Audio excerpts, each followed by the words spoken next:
गांव के किनारे एक छोटा सा घर था जहां एक बुजुर्ग पिता रामलाल अकेले रहते थे।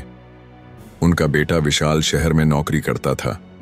पहले हर महीने पिता को चिट्ठी, पैसा और फोन आता था, लेकिन पिछले 2 सालों से न तो फोन आया, न चिट्ठी और न ही कोई हालचाल।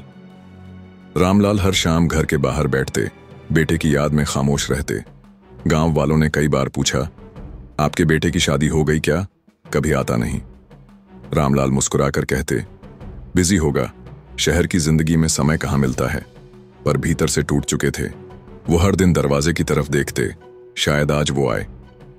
एक दिन गांव में कथा का आयोजन हुआ। वहां एक साधु महाराज आए।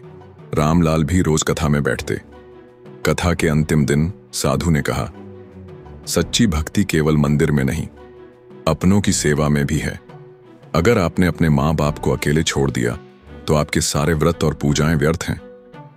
उस भीड़ में एक अजनबी युवक भी चुपचाप बैठा था। वो कोई और नहीं, विशाल था। दरअसल गांव में एक दोस्त ने उसे बताया था कि उसके पिता बीमार रहते हैं, बहुत कमजोर हो गए हैं और अब ज्यादा बोलते भी नहीं। विशाल को याद आया, जब वो छोटा था तो हर बार चोट लगने पर पिता दौड़कर आते थे, लेकिन जब उसने नौकरी के बाद शादी के लिए पिता की पसंद को ठुकराया तो गुस्से में शहर चला गया।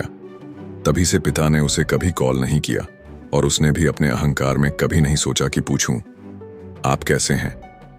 कथा के बाद विशाल सीधा घर पहुंचा। दरवाजा खटखटाया। रामलाल ने दरवाजा खोला। सामने बेटा था।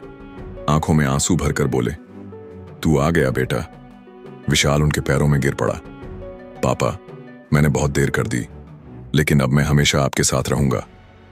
पिता ने कांपते हाथों से बेटे के सिर पर हाथ रखा।